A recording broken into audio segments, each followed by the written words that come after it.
भगवते वासुदेवाय।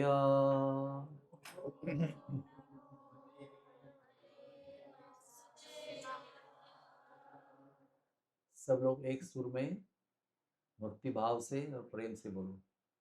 ओम नमो भगवते वासुदेवाय।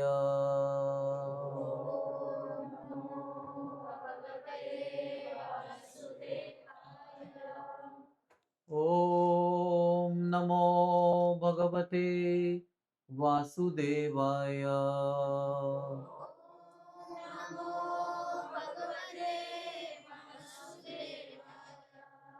ओम नमो भगवते वासुदेवाय।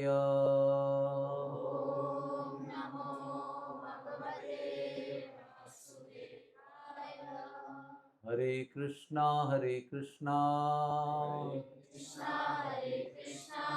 कृष्ण कृष्ण हरे हरे, हरे Ram Ram Ram Hare Hare. So what is the golden question today?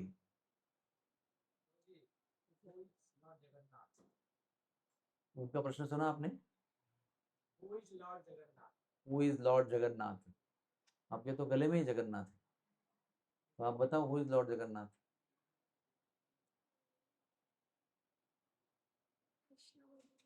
Krishna भगवान।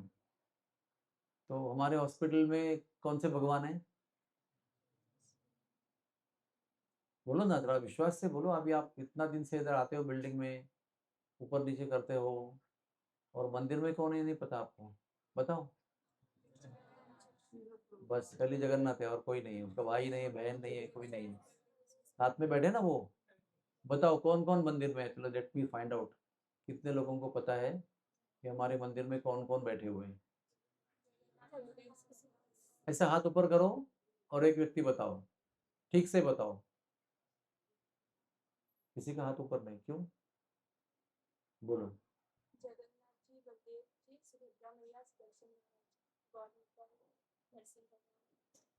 तो इन्होंने कहा कि जगन्नाथ भगवान, उनकी सिस्टर बीच में सुभद्रा देवी, फिर बाजू में भाई बलदेव जी, और इनके शस्त्र जो है चक्र, वो जगन्नाथ के बाजू में खड़े हैं। ये पूरा एक एक संच हो गया, सेट। जगन्नाथ, बलदेव, सुभद्रा, सुदर्शन। और इधर जो है वो उन्होंने कहा गौर निताई है, लेकिन उनका नाम क्या है? चैतन्य वैद्य। आपको ऐसा लगता है कि आपको ये पता होना चाहिए कि नहीं होना चाहिए? जिस जगह आप काम कर रहे हो उस जगह एक मंदिर है ना, बहुत सुंदर मंदिर है, इतना सुंदर उधर रखते हैं। आप लोगों को शायद पता नहीं होगा, 60 ऐसे माता जीज हैं, 60 और ज़्यादा ही होंगे, लेकिन 60 तो है ही, जो अपने अपने घरों में रहते हैं मीरा रोड में, और यहाँ पर आके फ्री में सेवा करते हैं।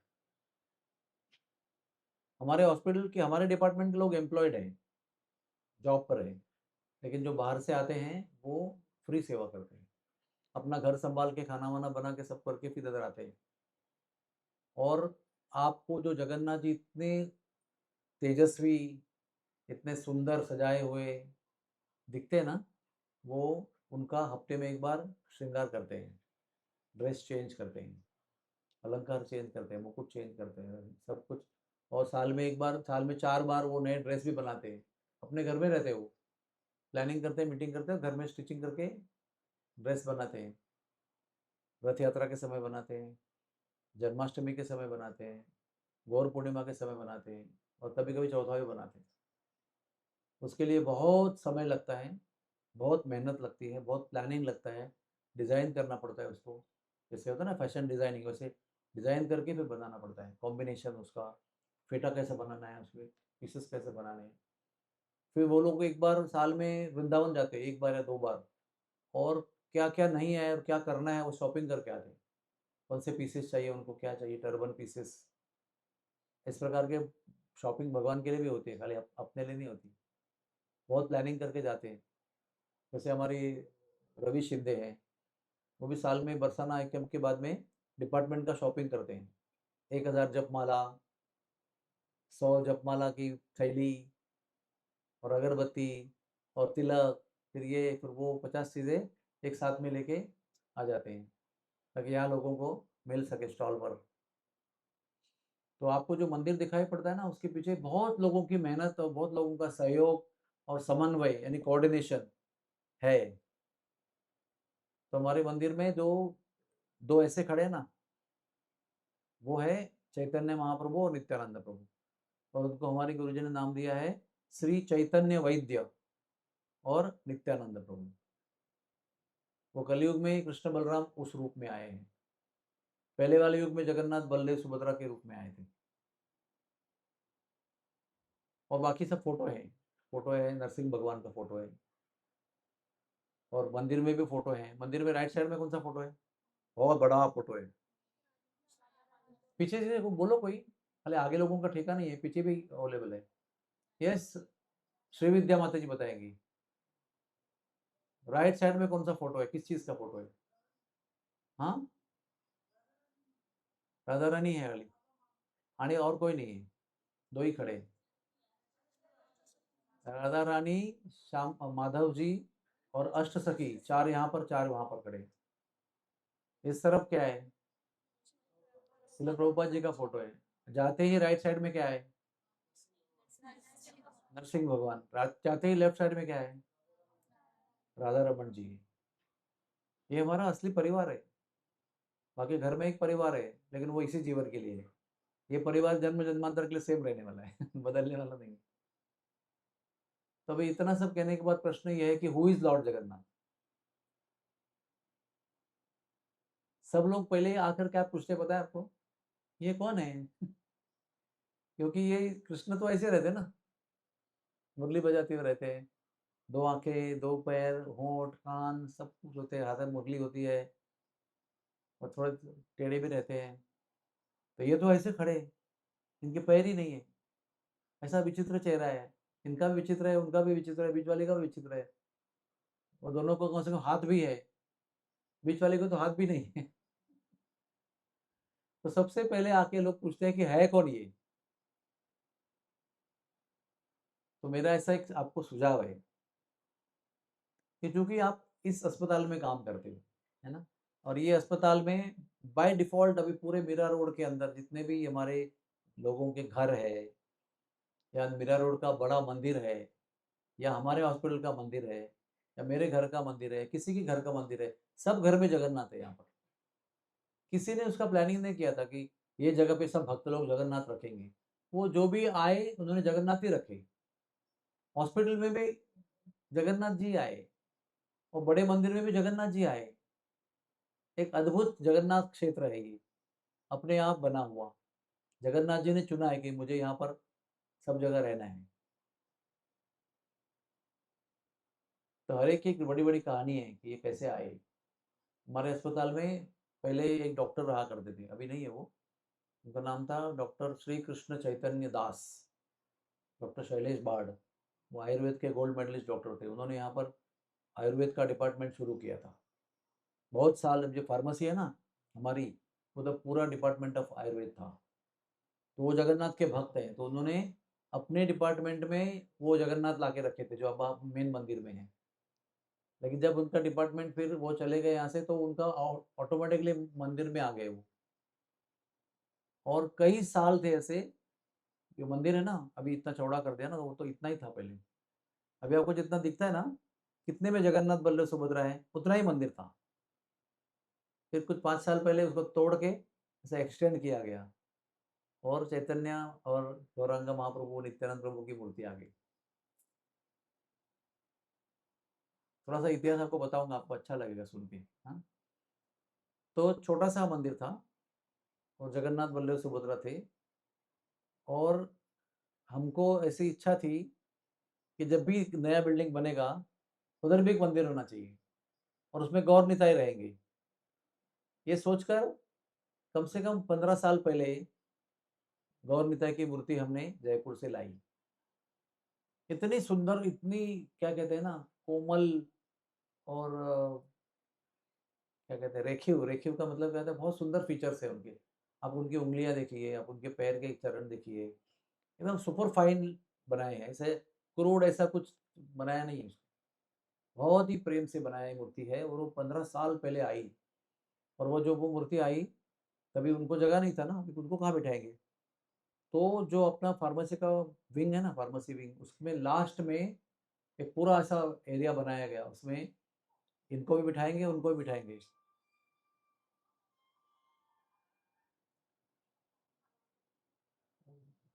लेकिन ये पूरा प्लानिंग बनाने के बाद में उसको कैंसल किया गया। तो मैं बहुत दुखी हो गया था उस समय। और गौर मिलता है कि मूर्तियाँ 2 ट्रंक के अंदर मेरे ऑफिस में ही रहे और 10 साल तक वो रहे मेरे ऑफिस में। पहले वो स्पिरिचुअल केयर के माले पे थे। What is going on? So माले पे ही रहे जगन्नाथ जी, गौर निताई। तो फिर मैंने उनको कहा कि माले पे मत रखो, मैं उनको भूल जाऊंगा माले पे रहेंगे तो, आंखों के सामने होनी चाहिए। तो मेरे नए ऑफिस में आके सामने रख दीजिए एकदम, आते ही राइट में दो दो ट्रंक, ताकि रोज मुझे आ जाए कि हाँ इनको रखना है। तो बहुत दिन वैसे ही रहे वो, कुछ भी हलचल नहीं हुई। पहले वाला प्रोग्राम कैंसिल हो गया।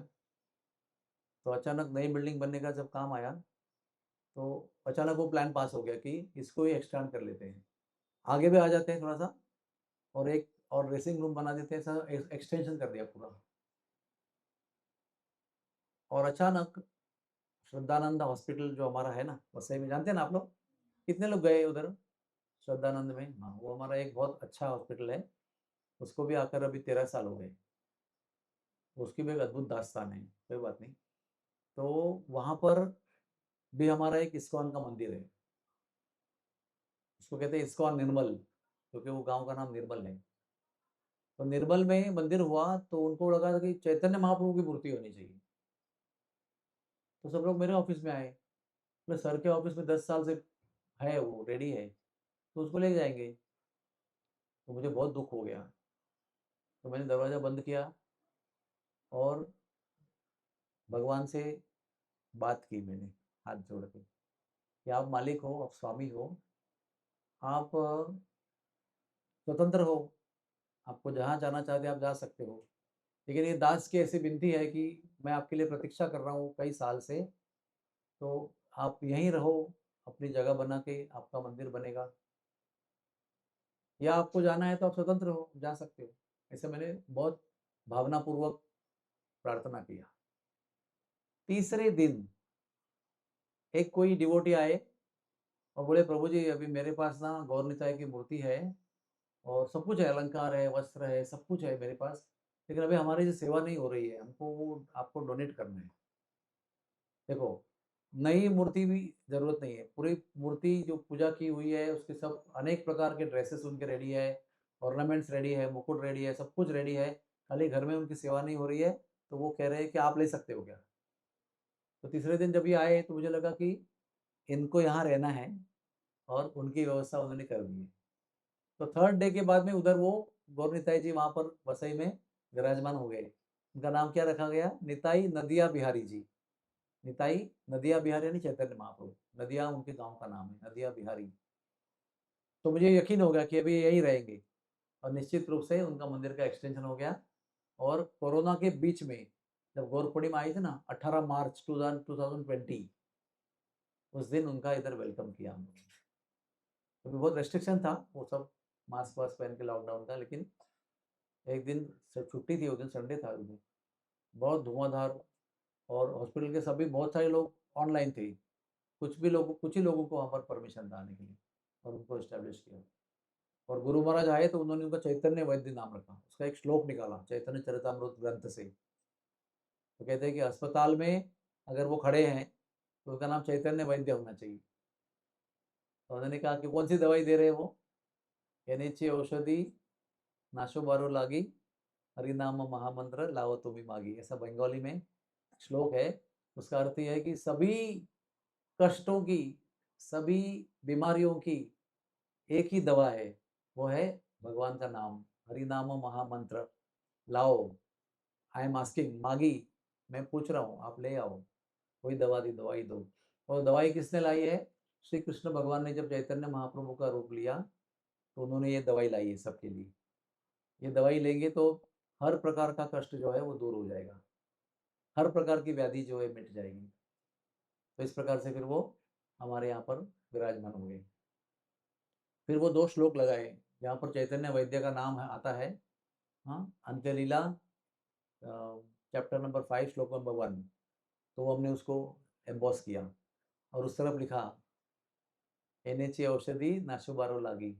वो श्लोक इधर लिखा। आप जाके मंदिर में देखो, कभी भी भगवान के मंदिर जाते हो ना आप लोग, तो ऐसा मैकेनिकली मत जाओ, एक यंत्र की तरह मत जाओ। गए, मत्था टेका, चले गए। भगवान से मिलो, भगवान को देखो, क्या पहना है उन्होंने आज, क्या चेंज हो गया उनका, कल क्या था आज क्या है, कौन सी माला पहनी हुई है, कौन सा रंग की कलर का कॉम्बिनेशन लगा दिया रखा है। अभी आज मंगलवार था तो थोड़ा मंदिर दोपहर को बंद था, तो बुधवार को आया तो चेंज कौन सा किया, ड्रेस कौन सा रंग पहन रहे हैं।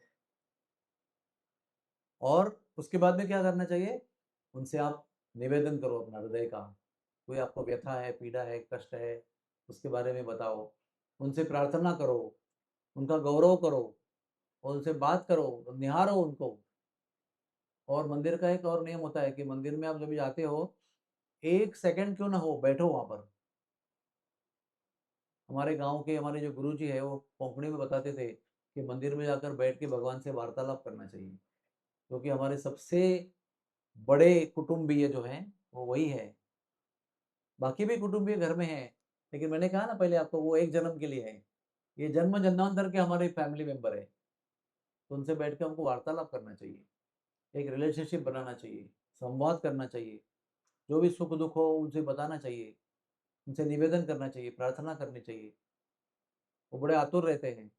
तो जब आप घर जाते हो और मम्मी से बात ही नहीं करते हो, पापा से बात ही नहीं करते हो, भाई से बात ही नहीं करते हो, तो क्या रिस्पॉन्स मिलेगा आपको? क्या हो गया तेरे को, बीमार हो गई क्या, क्या परेशानी है, बात क्यों नहीं करती है? तो घर में जाने से आपकी उम्मीद क्या होती है कि आप बात करेंगे ना। घर जाते क्यों हैं? परिवार के लोगों के साथ रहने के लिए, मिलने के लिए, कुछ आदान प्रदान भावनाओं का करने के लिए जाते हैं ना हम लोग। तो वैसे ही भगवान से वो प्रैक्टिस करनी चाहिए।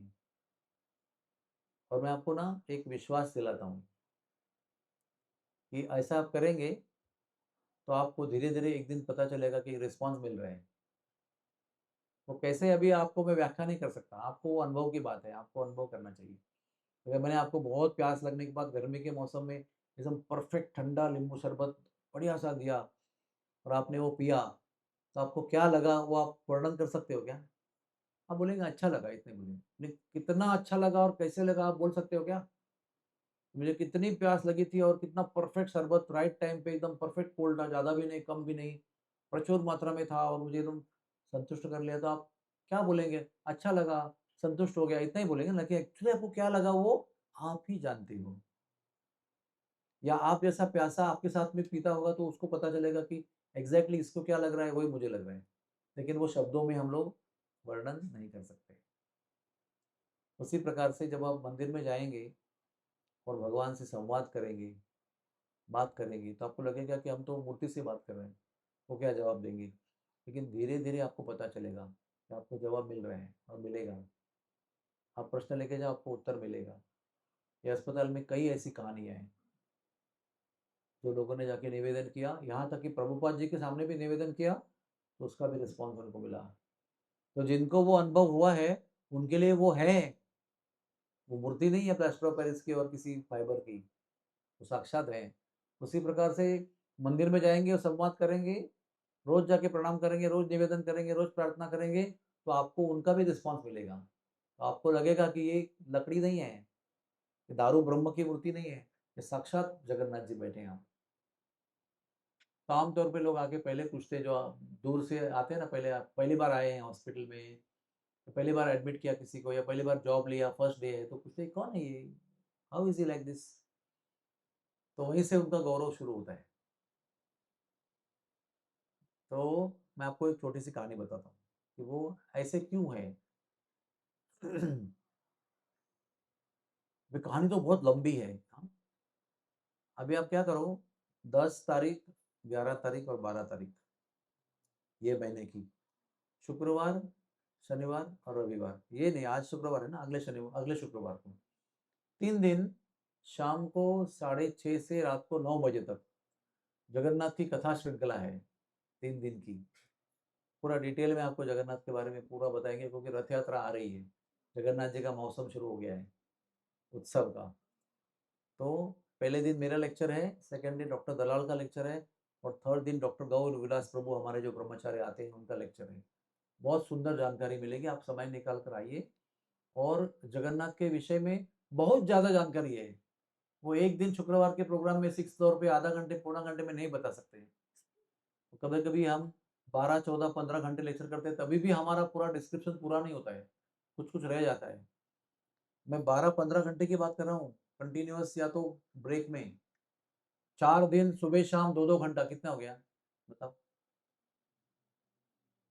एक दिन 2 2 घंटा कितना हो गया? 4 घंटे। तो 4 दिन हो गया तो कितने घंटे हो गए? नहीं मालूम। बाप रे, कौन सी कक्षा में पढ़ते हो आप? स्कूल में गए ही नहीं कभी? 4 into 4 कितना होता है? तो 16 घंटा कथा करने के बाद भी जगन्नाथ का विषय समाप्त नहीं होता है।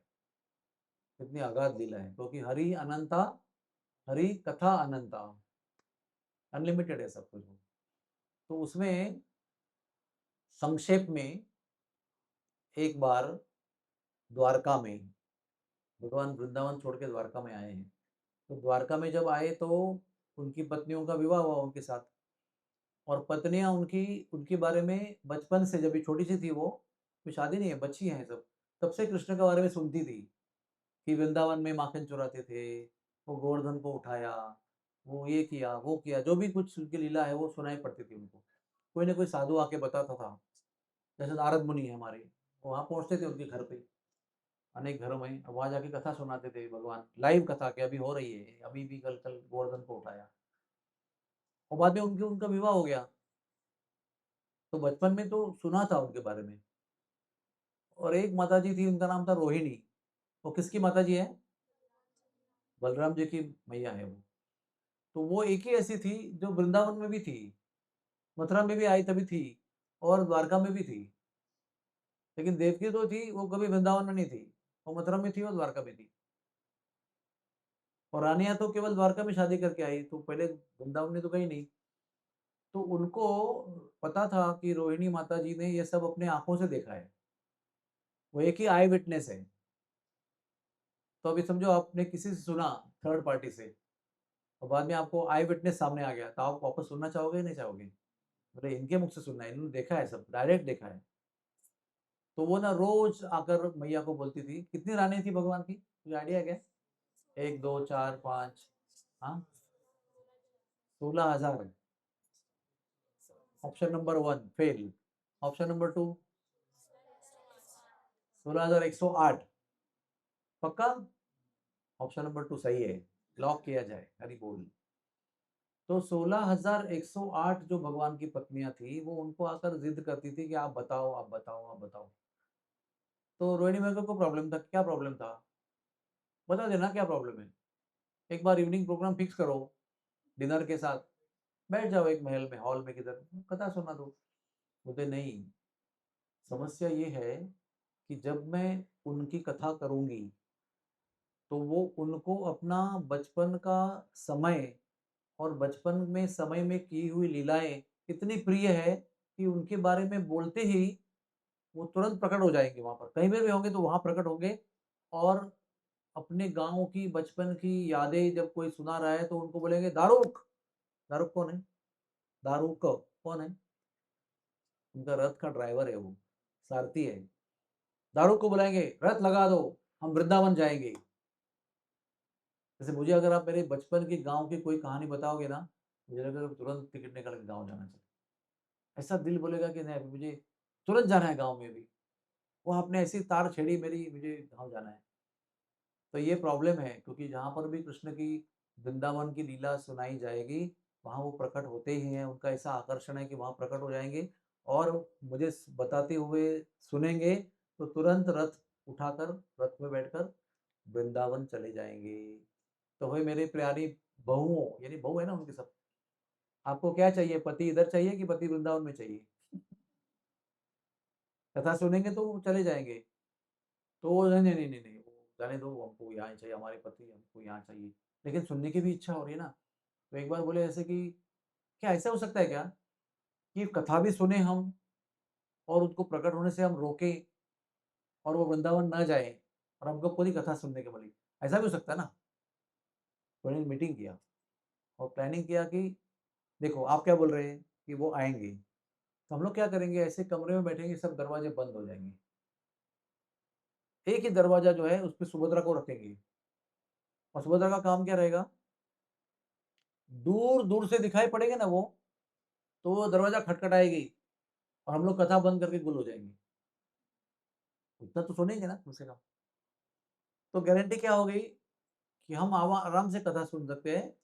पहरेदार रखा है, वो उसका उसका नज़र उल्टी रहेगी, कान दरवाजे पे रहेंगे और कथा के समय पीठ रहेगी उसकी, लेकिन वो देखती रहेगी। विजिलेंस, वो कैसे होते हैं मोदी के पीछे देखो, चश्मा पहन के खड़े होते हैं, वो सब देखते रहते हैं इधर-उधर। कोई आतंकवादी तो नहीं है, वो एकदम अटेंशन में रहते हैं बहुत, चश्मा पहन के खास करके गॉगल पहनते हैं क्योंकि उनकी नज़र कहाँ है लोगों को दिखनी नहीं चाहिए, जो गॉगल पहन के खड़े रहते हैं। लेकिन वो विजिलेंस में खड़े रहते हैं, एकदम सतर्क रहते हैं, कौन क्या कुछ मूवमेंट ऐसा सस्पिशियस डाउटफुल होता है ना, तो वैसे वो खड़ी रहेगी विजिलेंस में, यानी पहरे में रहेगी और देखती रहेगी। तो हमको फिर निश्चिंत हो गया ना, जब भी वो आएँगे तो दरवाज़ा खटखटाएगी, फिर हम चले जाएँगे सब लोग। ऐसा करके उन्होंने सब वो दिन फिक्स किया, वेन्यू फिक्स किया, सब दरवाजे खिड़की बंद कर दी, एक दरवाज़ा खुला रखा, उसमें उसको रखा, सुभद्रा जी को, मतलब अच्छा स्क्रिप्ट लिखा, क्या बोलते हैं उसको? अच्छा प्लानिंग बनाया, कागज़ में लिखा उसको। लेकिन कभी-कभी क्या होता है, हम प्लानिंग कुछ करते हैं, होता कुछ और है। वो जो होता कुछ और है, वो जो होने वाला है, वो स्क्रिप्ट में नहीं था। लिखा हुआ नहीं था उसमें। उनको लगा यार तो परफेक्ट प्लानिंग है और रोहिणी को बिठाया, उसमें एक और भी माताजी थी, उसका नाम क्या देवकी। देवकी का प्रॉब्लम क्या था कि भगवान कृष्ण उसके बेटे हैं, लेकिन जन्म होते ही एक ही बार दूध पिला के उनको भेजना पड़ा उनको। कैसा होगा ना अनुभव उनका? कितना 8वाँ बच्चा हुआ, 6 बच्चों को मार दिया गया, 7वाँ बच्चा गायब हो गया, 8वाँ बच्चा हुआ तो एक ही बार स्तनपान करा के उसको छोड़ना पड़ा, त्याग करना पड़ा और उसके बाद सीधा दिखा कब कभी दिखा 12 साल का उम्र में दिखा। यानी उनका नन्हे-नन्हे बोल, तोतले-तोतले बोल बोलना, चलने को सिखाना, नटखट शरारत करना, माखन चोरी करना सब सुना था, लेकिन कभी दर्शन नहीं हुआ। सीधे बड़ा हुआ बच्चा दिखाई पड़ा। तो उनको भी अपने बच्चे की, अपने कृष्ण की और बलराम की बाल लीलाओं को सुनने का बहुत दिल था, जो उसमें पार्टिसिपेट नहीं कर पाए वो। और रैनी ने पार्टिसिपेट किया क्योंकि उनको वहाँ भेजा गया था और यशोदा तो वहीं थी, तो उन्होंने तो सब अनुभव किया था, लेकिन इनको नहीं मिला। तो देवकी भी उसमें बैठी हुई है कि मुझे भी सुनना है। और सिर्फ पूरी सभा बैठी हुई है, देखो कितने हैं, 16,109, एक माँ और 16,108 पत्नियाँ और मेरे जैसा बैठी हुई रोहिणी माता, और कथा शुरू हो गई। कथा शुरू होते ही आप सब जान सकते हैं ना, इतना प्रेम से आँखों देखा हाल बता रही है वो। कितना प्रेम, कितना वात्सल्य, कितनी माता का प्रेम है, तो कितना प्रेम से बोला होगा। हाँ, कोई अब तीसरा आदमी बोलेगा तो उनको कोई अटैचमेंट नहीं है, तो ऐसा ही मैकेनिकल बताएगा स्टोरी, पढ़ के सुनाएगा।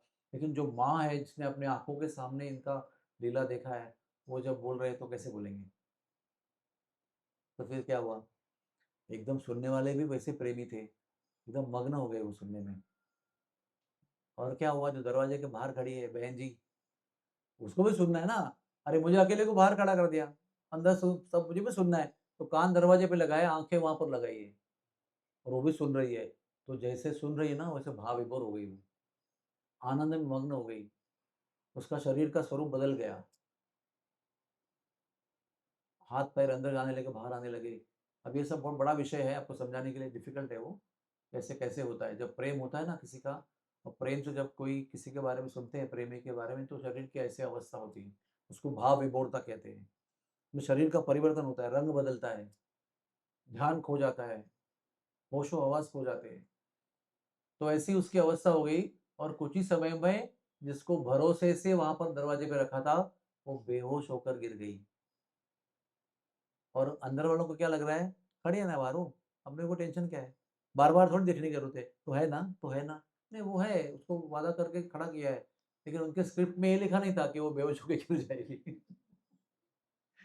उनके प्लान में वो नहीं था कि तुम बेहोश होके गिर जाओगी। उनको कुछ कल्पना भी नहीं थी कि ऐसा हो सकता है।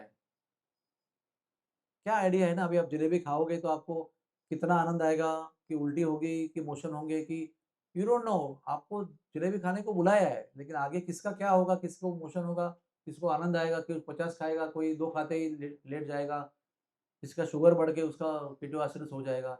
We don't know. आपको एक सिचुएशन दिया है, लेकिन क्या होगा वो देखा जाएगा। उसी प्रकार से इनको ये पता नहीं था, और वो निश्चिंत होकर कथा सुन रहे हैं कि हमको खटखटाया जाएगा, हमको दिया जाएगा इन्फॉर्मेशन, नॉलेज। और श्योर इनफ ये कृष्ण कथा जहाँ चल रही है, वहाँ खींचे चले आए कृष्ण भगवान। और आते ही देखा, अरे ये तो ऐसा मंडप है, सब जगह से बंद है, एक ही दरवाजा है, उसमें हमारी बहन जी ऐसा विचित्र रूप में गिरी हुई है। उसमें हमारी बहन जी कैसे रूप में गिरी हुई है, हाथ भी नहीं है, पैर भी नहीं है, पूरा ऐसा एक बंडल है, और ऐसा पूरा चेहरे में मुस्कान है, बड़ी बड़ी आंखें करके गिर गई है, ऐसे आंखें खोलकर हंस रही है, ऐसे गिरी हुई है। तो उनको बड़ा आश्चर्य हुआ, ऐसे कैसे अवस्था हो गई, अंदर क्या चल रहा है। तो दोनों तरफ आके दोनों ने कान लगाया।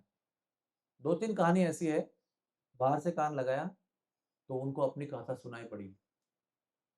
अभी वो खुद अपनी कथा सुन रहे हैं, और अपनी बचपन की कथा सुनते ही उनको अपने गांव की याद आई, वृंदावन की, और मन भी वहीं चला गया, भाव भी वैसा ही हो गया। और जैसे इनकी अवस्था हुई थी वैसे उनकी भी होने लगी, शरीर दोलायमान होने लगा, हाथ बाहर आने लगे, अंदर जाने लगे, आंखें बड़ी बड़ी हो गई, मुस्कान कान तक पहुंच गई, और ऐसे इतने भाव विभोर हो गए, जैसे लीला चल रही है वैसे अनुभव हो रहा है। अभी माखन चोरी की लीला चल रही है तो वैसे अनुभव हो रहा है, फिर रास लीला का चर्चा चालू हो गई तो वैसा अनुभव होने लगा, गिरिराज लीला चालू हो गई उठाने का तो वैसा अनुभव होने लगा, ऐसे प्रचंड अलग अलग अलग अनुभव होने लगे। और फाइनली एकदम जब भी चरम सीमा पर कथा पहुंच गई ना, तो ये दोनों भी बेहोश होकर गिर गए। अब अंदर कुछ पता ही नहीं इनको, अंदर तो अपना मस्त में सुन रहे कथा, क्योंकि कोई खटखटाहट तो ही नहीं है, तो क्या प्रॉब्लम है, माता जी बोलते जाओ, अभी तक तो आए नहीं वो, देखो तो कब के आ चुके वो, जैसे कथा शुरू हुई तभी आए थे वो, उसके पहले ये बेहोश हो गई थी। ये एक कथा है। दूसरी कथा ऐसी है कि उसमें सुभद्रा भी अंदर बैठी है, लेकिन दरवाजे के पास बैठी है, लेकिन बैठकर सुनते ही वो उधर बेहोश हो गए, अंदर ही अंदर। और ये कृष्ण बलराम दरवाजे से अंदर आए, और वो पीछे उसके बहन के बाजू में बैठ गए और कथा सुनने लगे, और शरीर में परिवर्तन होने लगा और पिघलने लगी। अभी आपने सुना नहीं होगा, ऐसे कैसे होता है, मैं कथा बोल रहा हूँ, आप सुन रहे हैं, आप कहाँ पिघल रहे हो, तो वैसे ही हो। कुछ लोग शायद सो भी रहे होंगे, पता नहीं। लेकिन ये सभा ऐसी नहीं है, वो सभा तो बहुत भक्तों की सभा है, बहुत प्रचंड भक्ति जो करते हैं, चरम सीमा पर शुद्ध भक्त भगवान के, संत स्वरूप, सब रानियां सब भगवान की परम भक्ति है। तो उनके अंदर तो ऐसा एक एक इंटरेस्ट इतना है, वो कितने दिनों से रोक के रखा है उनको, अभी उनको एक मौका मिला है, तो कितनी आतुरता से कथा सुनते होंगे वो। तो किसी को पता ही नहीं, इतने मग्न होकर सुन रहे हो, कृष्ण बलराम पीछे आके पिघल रहे हैं। तो नारद मुनि भी आ गए वहां से। तो पहली वाली कथा में बोलते हैं कि नारद मुनि जा रहे थे हवा में से, तो देखा तो ये 3 जन ऐसे क्यों पड़े हैं, तो नीचे आ गए वो। और नीचे आ गए तो उनको देखकर ऐसा अद्भुत प्रेम का अनुभव हुआ। केवल देखकर, हाँ, अभी कुछ वार्तालाप नहीं हुआ है कुछ। उनको अचंभित हुए वो, कि अरे ये कौन सा रूप है हमारे भगवान का। वो पहचान गए कि हमारे कृष्ण बलराम सुभद्रा है ये, लेकिन उनको समझा नहीं कि कौन सा रूप है। और मेरे मन में भगवान का प्रेम है, तो मुझे एक अद्भुत प्रेम का अनुभव क्यों हो रहा है आज, जो पहले कभी हुआ नहीं था। प्रेम तो होता है, लेकिन आज का जो प्रेम का अनुभव है, वो पहले कभी भी नहीं हुआ, ऐसा विचित्र और अद्भुत प्रेम का अनुभव आज हो रहा है। तो नीचे उतर आए और बहुत देर तक देखते रहे उनको। फिर उनको प्रश्न उठा कि उनको पूछना चाहिए कि ऐसे क्या है ये रूप, इसका क्या मतलब है। तो उन्होंने स्पर्श किया उन्होंने। ये पहली वाली कथा है, पार्ट 1। तो वो स्पर्श होते ही वो वापस अपने ओरिजिनल फॉर्म में आ गए, जैसे आपने उनको बुला लिया, वो कहीं और भाव में थे, उनको नॉर्मल भाव में लेके आए। तो उनके हाथ पांव बाहर आ गए, वो नॉर्मल होके खड़े हो गए, और दर्शन दिया नारद मुनि को। तो नारद मुनि ने क्या पूछा पहले ही, कि भगवान ये क्या था चमत्कार। तो उन्होंने कहा कि हम अंदर जो कथा चल रही वो सुन रहे थे, हमारी ये अवस्था हो गई। तो उन्होंने कहा, भगवान आपको मैं बताना चाहता हूँ कि जब मैंने आपके इस स्वरूप को देखा ना, जो आपके मंदिर में भी खड़ा है ना, वो स्वरूप है वो, जो बेहोश होने के बाद में निर्माण हुआ था। वो ऐसा नहीं था जो आपको दिखाई पड़ता है मंदिर में, ऐसे वैसे स्वरूप था वो। और वो देखकर वो भाव विभोर नारद मुनि हो गए थे। तो वो कहते हैं कि आपको जब देखा तो मुझे ऐसा प्रेम का अनुभव हुआ जो पहले कभी भी नहीं हुआ। अभी संत लोग है ना बहुत दयालु होते हैं। समझो अभी एक माँ है समझो, और माँ को आपने अकेले मिले किधर प्रोग्राम में, तो आपने उनको बोले माँ जलेबी खाओ, भैया जलेबी खाओ, माता जी जलेबी खाओ। तो भैया क्या सोचेगी, अरे मेरे बच्चे घर पे हैं, उनको भी मिलता तो कितना अच्छा था। तो वो क्या करेंगे, एक काम करो मैं यहाँ नहीं खाऊंगी, मुझे आप मांग के दो, मैं घर में जाके बच्चों के साथ खाऊंगी, है ना। तो उसको क्या कहते हैं, उसको बच्चों पर इतना प्रेम है, वो अकेले कोई एंजॉय नहीं कर सकती, वो अपने बच्चों के साथ ही एंजॉय करेगी, शेयर करके करेगी। या तो आप उसको कहोगे कि भैया आप खा लो यहाँ पर, मैं आपको पैक करके बच्चों की अलग देती हूँ, तो फिर भी वो मान लेगी। तो कोई जो माँ होती है वो कभी भी अपने आनंद को प्राप्त करने के बाद अपने बच्चों के साथ बांटना चाहेगी उसको। और नारद मुनि कैसे हैं, वो एक माँ से भी हजारों गुना बढ़कर है। वो पूरे वर्ल्ड का सोच रहे हैं कि अगर मुझे इनको इस रूप में देखकर इतना प्रेम का अनुभव हो रहा है, तो अगर दुनिया उनको देखेगी तो उनका भी प्रेम का अनुभव होगा। तो प्रेमा भक्ति जो चाहिए सब लोगों के लिए, उनको केवल देख के ही प्राप्त होगा। तो भगवान, अभी उनका आनंद मिल रहा है उनको, लेकिन वो उनको नहीं भूल रहे जो दुनिया में भटक रहे हैं। तो भगवान से उन्होंने ना इतना भी कंडीशन में एंजॉय कर रहे हैं स्वयं, लेकिन वो भूले नहीं, करुणा उनकी इतनी तेज थी। उन्होंने भगवान से वरदान मांगा, भगवान मुझे वरदान दो आप, कि आप इसी रूप पर, इसी रूप में जो आपने मुझे दिखाया, अभी आपने वापस ले लिया रूप, आप वापस ओरिजिनल रूप में आ गए, लेकिन वो रूप में आप पृथ्वी पर प्रकट हो जाएंगे, ताकि इस दुनिया के लोग जो आपको छोड़कर यहाँ जी रहे हैं, वो केवल आपको देख कर ही वो प्रेम को प्राप्त करेंगे, जो प्रेम मैंने अनुभव किया आपको देखते ही। तो भगवान ने नारद मुनि की करुणा को देखते हुए एक्सेप्ट किया कि ठीक है, मैं इसी रूप में आऊंगा। तो वो हमारे जगन्नाथ जी हैं। ये उनका प्रेम स्वरूप है। और क्या उसका भाव है कि जब ब्रज की याद में, ब्रज के स्मरण में प्रेम से विभोर हो जाते हैं, तो उनके शरीर की ये अवस्था होती है। और वो स्वरूप अभी सब जगह पर, पहले जगन्नाथपुरी में विराजमान हुआ। वो कथा नंबर 2 है। इसके बाद वाला भगवान ने कैसे वादा पूरा किया और कैसे पृथ्वी पर प्रकट हुए, वो आपको शुक्रवार शनिवार रविवार में बताएंगे आपको। तो जगन्नाथ कौन है, इसका और भी उत्तर है। अच्छा, अंदर की कथा क्या बताता हूँ। बाहर की कथा होगी ना, अलग किसी समय पे होगी होगी। अंदर आए भगवान, दूसरी कथा में भगवान अंदर आए, नारद मुनि भी आए। और नारद मुनि एक ही ऐसे थे जो थोड़े होश में थे, बाकी रानियां भी बेहोश हो गई थी कथा में आनंद में, बोलने वाली भी मग्न थी, देवकी भी मग्न हो गई थी। और कथा चल रही है, कृष्ण भगवान बैठ के सुन रहे हैं बलराम जी के साथ, और भाव से और प्रेम से विवल होकर वो पिघलने लगे। अभी वो कैसे होता है आपको पता नहीं है, अभी how to explain to you. तो नारद मुनि ने देखा कि अगर इनको हमने नहीं रोका तो ये पूरे अदृश्य हो जाएंगे, पूरे बह जाएंगे, द्रवित हो जाएंगे, यानी द्रवीभूत होकर नदी के रूप में चले जाएंगे। तो जाकर उन्होंने बलराम जी की माँ का नाम क्या था, रोहिणी मैया को जाके रोका, कान में जाके बोला कि देखो कृष्ण बलराम बैठकर विगलित हो रहे हैं, यानी पिघल रहे हैं। तो उन्हें आंख खोल के देखा तो देख रहे हैं कि अरे हमारे दोनों पुत्र जो है वो विचित्र स्वरूप में आ गए हैं और पिघल रहे हैं। तो उन्होंने कथा रोक दिया, कथा रोक दिया तो सबने आंखें खोली, रानियों ने, उन्होंने भी देखा कि हमारे प्रिय पति देव जो है वो ऐसी अवस्था में है। तो उनके अंदर भी बहुत प्रेम का अनुभव हुआ। ये दूसरी कथा है उसकी। तो एक प्रेम से जो विगलित हो रहे हैं, प्रेम से विवल हो रहे हैं, वो स्वरूप है उनका वो। और एक तीसरी कहानी है उसके अंदर, कि जब ये कहानी उनकी ऐसी चरम सीमा में चली गई, एकदम हाई लेवल पे चली गई, सब लोग होशोहवास हो गए, उस समय अचानक छोटे से नन्हे से कृष्ण बलराम वृंदावन के उनके बीच में प्रकट हो गए, ऑलमोस्ट बिना कपड़े पहने गए, थोड़े कुछ पहने ही नहीं है सब। जो छोटे बालक कैसे होते हैं, अलंकार पहने हुए हैं लेकिन कपड़े बहुत कम पहने हैं, हो सकता है लंगोटी पहनी होगी। हाथ में ऐसा मक्खन है, एक हाथ में मथनी है, दोनों के मक्खन बनाने वाली, और हाथ में सब ताजा मक्खन है, और दोनों ऐसे इस रूप में, इतना मनमोहक रूप था। तो दोनों ऐसे छोटे से रूप में सब रानियों के बीच में देवकी के सामने प्रकट हो गए। तो कहते जैसे ही उनको देवकी ने देखा, क्योंकि उन्होंने तो देखा नहीं था ना इतना स्वरूप को, तो इतना नन्हा सा बालक था, क्या कहते हैं उसको, न्यूली बॉर्न इन्फेंट। हाँ, 1 घंटा भी समय नहीं था हुआ उसका जन्म होके, उतना ही देखा था। अभी उसके क्या फीचर होते हैं, तो ऐसे आँखें बंद ही होती है, ऐसा कुछ समझता नहीं उनको क्या हो रहा है। अब ये तो थोड़े से बड़े हुए ना, हाथ में ऐसे देख रहे, इधर-उधर देख रहे, हाथ में मक्खन है, यानी थोड़ा-सा चलने-फिरने में काबिल है। वो देखकर देवकी माताजी के मन में इतना प्रेम निर्माण हो गया, इतना प्रेम निर्माण हो गया कि उसके स्तनों से ऐसा नदियाँ दूध की बही, वात्सल्य पुत्र के प्रेम की वजह से। वो अनुभव तो यहाँ की माताओं को भी होता है। जब बच्चे जन्म देते हैं और 3 महीने के बाद में ऑफ़िस में आना पड़ता है, तो ऑफ़िस में बच्चे की याद आके दूध बहते रहता है।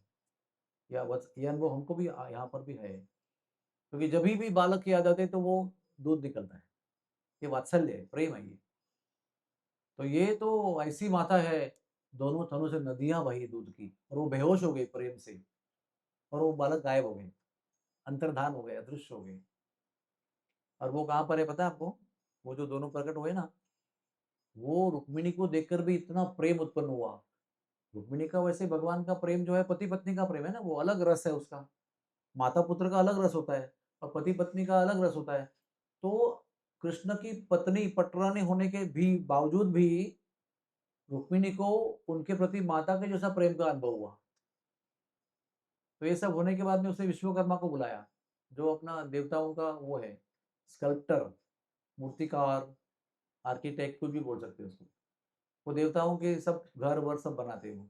तो उन्होंने वो विश्वकर्मा को बुलाया और वर्णन किया, और वर्णन करके वैसे ही 2 मूर्तियाँ बनाई।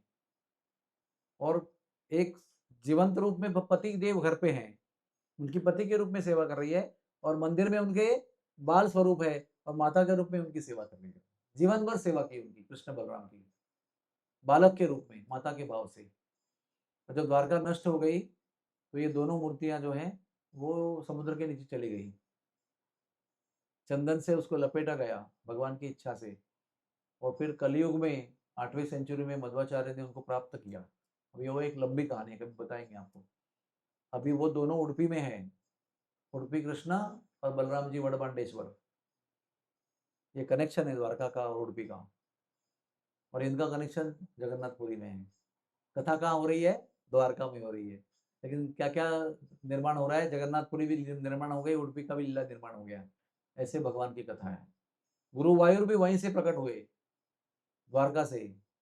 गुरु यानी बृहस्पति, वायु यानी वायुदेव। तो इनका कॉम्बिनेशन देवता जो है, वो द्वारका से आई और उधर गुरुवायूर में अभी स्थापन किया गया। गुरुवायूरप्पन, उनकी बहुत रोचक कथा है, बहुत सुंदर कथा। तो संक्षेप में जगन्नाथ कौन है? तो जगन्नाथ द्वारका के भगवान हैं, लेकिन वृंदावन की याद में है और जगन्नाथपुरी में रहते हैं। ये उनकी 3 वाक्य में पहचान है। द्वारका क्या बोला, आप कहाँ के हो? नाही, नाही, आम्ही कोल्हापूरचे, है ना? तुम्ही कुठचे? आम्ही मद्रासचे. होता ना ऐसा कुछ भी। अभी किधर हो? मैं नागपुर में हमारा जॉब है। ऐसे हम बोलते हैं ना कि अभी मैं भी बोलूँगा आपको, आप कहाँ के हो? मैं कहूँगा मैं उडुपी का हूँ। मेरा गाँव उडुपी है, लेकिन जन्म मेरा मुंबई में हुआ है, और यहीं पर एजुकेशन सब हुआ है, लेकिन गाँव हमारा उडुपी है। ये हमारी पहचान है। तो संदीप कमल बोलेंगे हमारा गाँव तो उधर केरला में है, लेकिन हम लोग बहुत साल से वसई में हैं। बहुत केरला के लोग वसई में रहते हैं। ये कॉलोनी है पूरी केरलाइट लोगों की। तो उस प्रकार से ये द्वारका के भगवान हैं, द्वारकाधीश, ऐश्वर्य वाले हैं, बहुत पावर, शक्ति, राजा है वो। लेकिन उनको सुनाया गया था उनके बचपन के गाँव की कहानी। तो वो उस भाव में विभोर होकर वो रूप धारण किया, और वो रूप में वो रहते हैं जगन्नाथपुरी में। एक तरह से वो बहुत तन्हाई में है, अपने बचपन के गाँव के याद की तन्हाई में है। आपको पता है जब कोई व्यक्ति तन्हाई में होता है, तो वो क्या करता है? कोई आइडिया है? अब एक मैं आपको एक वर्ड बताया, तन्हाई। दूसरा बताऊँगा, अगर वो डिप्रेशन में है, जो याद में बहुत रो रहा है या दुखी है, तो ऐसा व्यक्ति डिप्रेशन में होता है तो क्या करता है वो? नहीं आइडिया आपको? आप में से कोई डिप्रेशन में गया नहीं कभी? जब आदमी डिप्रेशन में जाता है या तन्हाई में जाता है, किसी की याद में बहुत दुखी होता है या उसको मिल नहीं पाता है जिसकी याद आ रही है ना? तन्हाई का मतलब क्या होता है? किसी से आपको मिलना है लेकिन आपको मिल नहीं पा रहा है वो, दूर है कहीं, आपको परदेश चला गया है या आपको मुलाकात नहीं हो रही, आप तड़प रहे हो। और व्हाट्सएप वीडियो कॉल भी नहीं है, क्या करूँ? तो वो व्यक्ति ना खाते रहता है कांस्टेंट, तो वेफर खाएगा या तो काजू खाएगा या तो कुछ ना कुछ खाते रहेगा, अपनी तन्हाई को मिटाने का प्रयास करेगा बहुत ज़्यादा खाते हुए। इसलिए साइकेट्री डिपार्टमेंट के और ओपीडी के बाहर जो मरीज बैठते हैं डिप्रेशन के, वो अक्सर इतने बड़े होते हैं, क्योंकि वो एक ही जगह बैठ के दुख करते करते खाते रहते हैं कॉन्स्टेंटली हेवी फूड्स। कि बर्गर खाते खाएंगे, वेफर खाएंगे तेल से भरा हुआ, या और कुछ हैवी आइटम खाएंगे, पनीर खाएंगे या उधर पनीर टिक्का खाएंगे चटपटा, ऐसे खाते रहेंगे ताकि दिल बहलता रहेगा, थोड़ा दुख कम होते जाएगा। तो ये तो दुनियादारी लोगों की कहानी है। हमारे जगन्नाथ भगवान जब जगन्नाथपुरी में वृंदावन की याद में तन्हाई में रहते हैं, तो दिन भर खाते रहते हैं। इसलिए जगन्नाथपुरी भगवान के भोजन का स्थान है। 56 भोग ग्रहण करते हो। 56 भोग तो कहने के लिए हैं, उनके ब्रेकफास्ट में ही केवल 250 आइटम होते हैं। क्योंकि मैं वो 250 आइटम जो बनाते हैं ना, उनको मैं जानता हूँ उस परिवार को। तो उन्होंने कहा 56 भोग तो कहने के लिए है 56 भोग, लेकिन हम लोग उनको कम से कम 240 आइटम ब्रेकफास्ट में ही खिलाते हैं। बाकी लंच बाकी है, डिनर बाकी है। तो ये है जगन्नाथ भगवान। ये विशेष भगवान क्यों है? क्योंकि ये राजा के जैसे हैं, लेकिन मन उनका पूरा वृंदावन में है, कंप्लीट, है ना। तो जब कोई अभी हमारे चेयरमैन के पिताजी थे, वो हमारे बचपन में भारत के नंबर 3 के रिचेस्ट बिजनेसमैन थे, लेकिन उनको बैडमिंटन खेलना बहुत पसंद था। तो कोर्ट में जाएंगे बैडमिंटन के, तो सब उनको क्या जानेंगे, बेस्ट प्लेयर के रूप में जानेंगे। जरूरी नहीं कि सबको पता है कि ये बिजनेसमैन है, मफतलाल है। तो उसी प्रकार से ये जगन्नाथपुरी में रह रहे हैं, ये सबको नेसेसरली पता नहीं है कि राजा है, ये है वो है, लेकिन उनके हृदय में क्या है, वो इतना खा क्यों रहे हैं, द्वारका के भगवान है लेकिन उनके हृदय में वृंदावन की याद आ रही है, ये सबको नहीं पता होता है। जो उनके भक्त हैं, जो संतों के संगति में है, वो उनको रहस्य पता है कि ये जो है ना, ये द्वारका के राजा हैं, बड़े धनी ऐश्वर्य संपन्न हैं, लेकिन उनका मन जो है ना, वो वृंदावन में फंसा हुआ है। तो उसी की याद में वहाँ रहते हो। कि आपके मंदिर में जो बैठे हैं जगन्नाथ जी, वो इसलिए उस रूप में हैं, क्योंकि वो वृंदावन की तीव्र याद में है। या अगर आपको पता चलेगा, फिर आपको उनको कल देखने में और आनंद आएगा, क्योंकि आज आपने उनके बारे में सुना। अभी कल आप जाओगे, आज शाम को जाते समय जाओगे, उनको देखोगे, तो वो आपको अलग दिखाई पड़ेंगे, जैसे आपको कल नहीं दिखाई पड़े थे। इसलिए मैंने आपको बताया ये बात विश्वास के साथ, कि उन्हें आप रोज मिलो, रोज निहारो। एक होता है देखना, एक होता है निहारना, में क्या अंतर होता है? श्रीदेवी जी, आपको कितने बालक हैं? हाँ, 1। ओके, अभी समझो श्रीदेवी के छोटा सा बालक है, समझो, कभी हॉस्पिटल में लेके आती है और आपके गोद में देती है, तो आप 3 मिनट में वापस कर देंगे। और आप सबने अपने अपने गोद में लेके उनको वापस कर दिया, और श्रीदेवी जी माता जी के गोद में रहेगा, तो वो 10 घंटा भी उसको देख सकती है, बोर नहीं होगी वो। उसको कहते हैं निहारना, और आपके कहते हैं देखना। आप देख रहे हो, वो निहार रहे हैं। निहारने में प्रेम भी होता है ना। निहारना कब होता है? वो बालक इतना सुंदर हो नहीं हो, या शरारती हो, उसका नाक चपटा हो, जैसे भी हो, लेकिन एक माँ के सामने उस बालक आएगा, तो माँ को कुछ दिखता है क्या, उसका कुरूप क्या कुछ? माँ के लिए वो अपना बालक है, उसके लिए वो पल के ना चिपकाते हुए 10 घंटा उसको देख सकती है।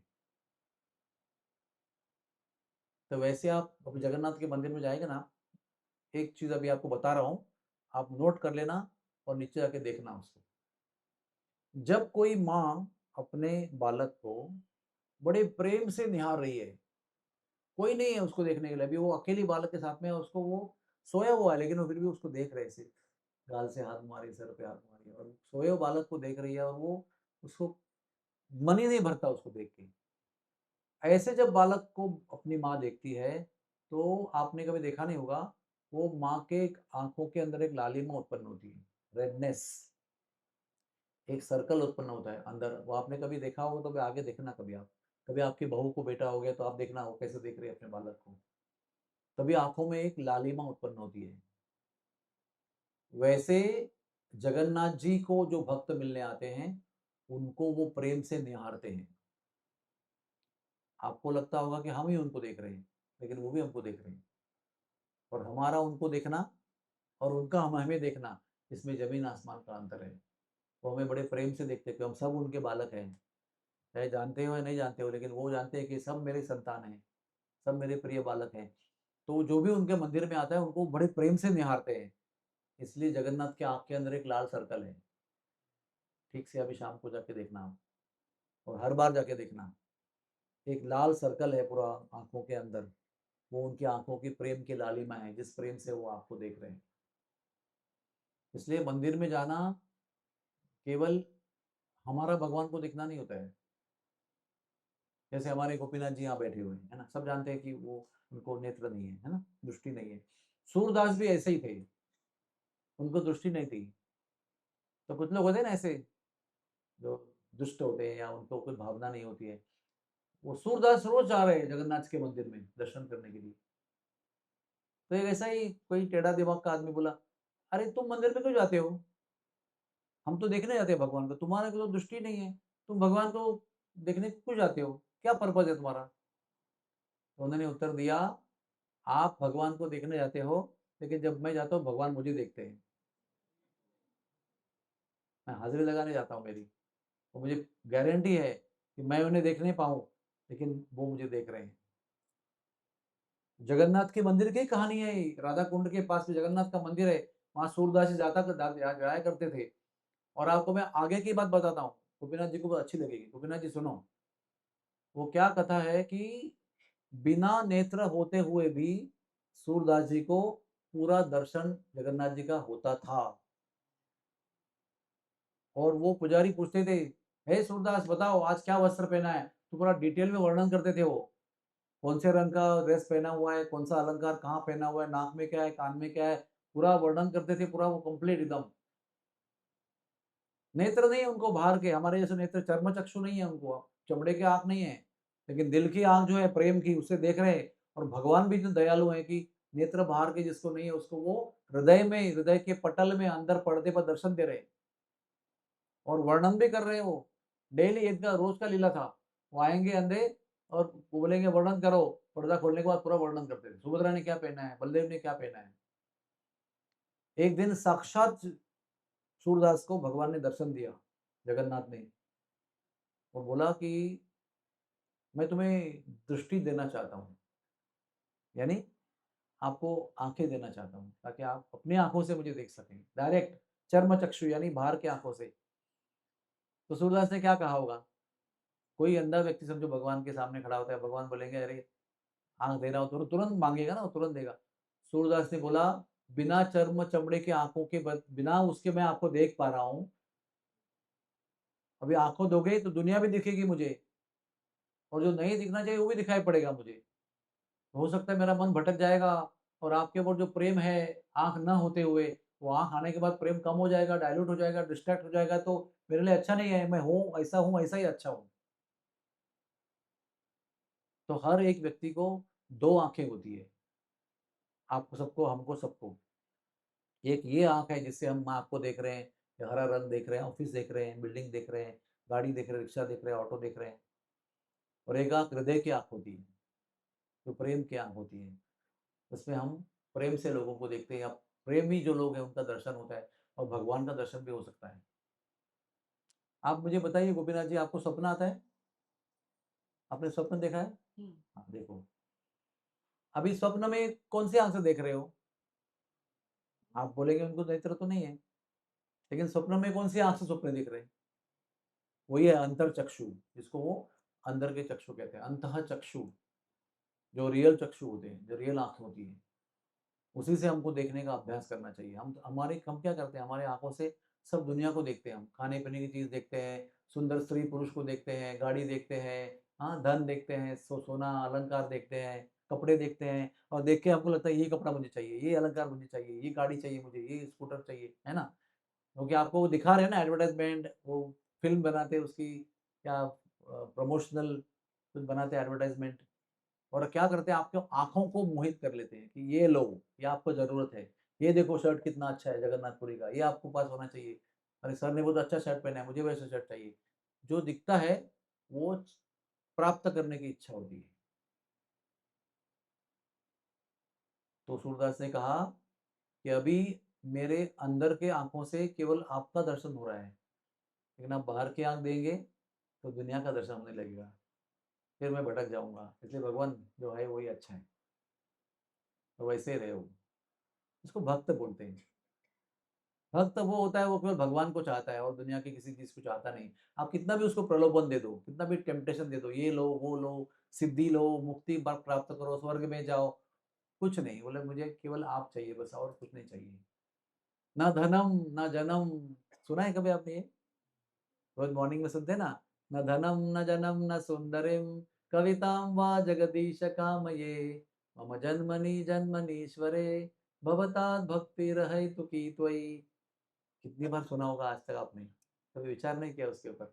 भक्त बोल रहा है कि मुझे धन नहीं चाहिए, मुझे सुंदर स्त्री नहीं चाहिए, मुझे ऐश्वर्य नहीं चाहिए, मुझे मोक्ष भी नहीं चाहिए, मुझे केवल आप चाहिए, आपकी भक्ति चाहिए, जन्म जन्मांतर तक आपकी अहेतु की भक्ति प्राप्त होती रहे, यही मेरी एकमात्र इच्छा है।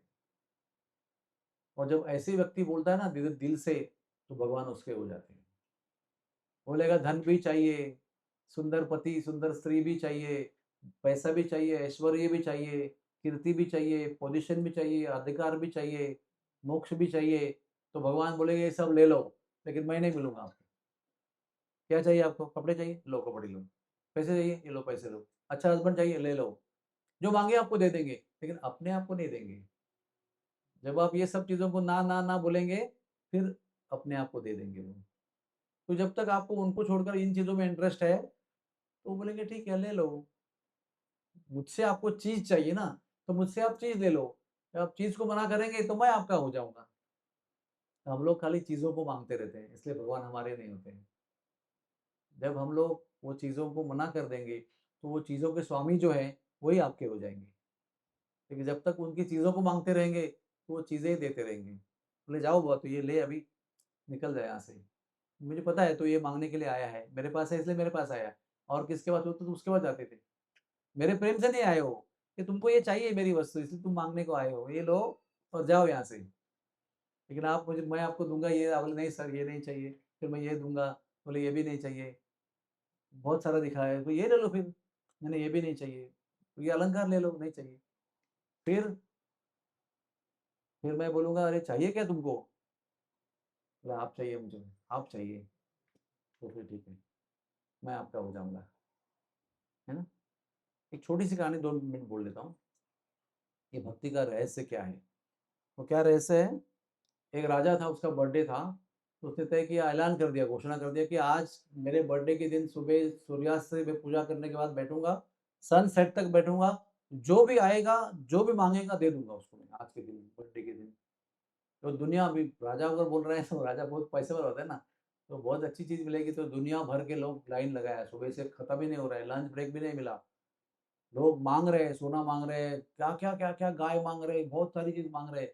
जो भी नहीं है वो सब लिस्ट बना के मांग रहे हैं, वो सबको दे रहे हैं। और सूर्यास्त हो गया, और लास्ट वाला व्यक्ति का भी सूर्यास्त के बाद खत्म हो गया।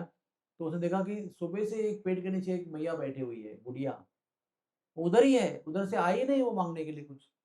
तो सबका जब समाप्त हो गया, तो राजा को लगा अरे जा वो माता जी को बुलाओ, वो जो बूढ़ी मैया बैठी है। तो उसको बहुत मना मना कर बुलाया गया। बोला मैया तुम नहीं आई मांगने के लिए, मांगो मेरा बर्थडे है आज। तो बोले नहीं मुझे कुछ नहीं चाहिए। अरे ऐसे कैसे, मेरा बर्थडे है, मैं देना चाहता हूँ आपको, कुछ तो लो मेरे से। तो नहीं नहीं मुझे कुछ नहीं चाहिए, मेरा आशीर्वाद है आपको, आप राजा हो, बेटे जैसे हो। नहीं भैया आपको मांगना ही चाहिए, आप अगर मांगोगे ना तो मुझे आनंद होगा। तो ठीक है बेटे, अगर तुमको इतनी देने की इच्छा है तो मेरा बेटा बन जाओ। अभी क्या हुआ? कुछ लिया, सोना लिया, कुछ घर लिया, कुछ गाय लिया, कुछ लिया क्या वस्तु?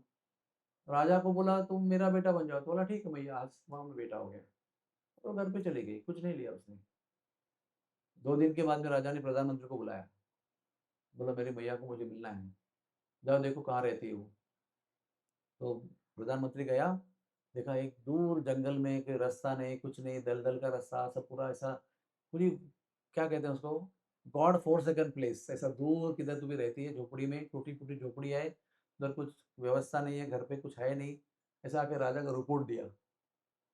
राजा ने बोला मेरे दरबार से, मेरे महल से उसके घर तक हाईवे बनाओ, पूरा एकदम 4 लेन, और वो झोपड़ी झोपड़ी को गिरा के एक बढ़िया घर बनाओ।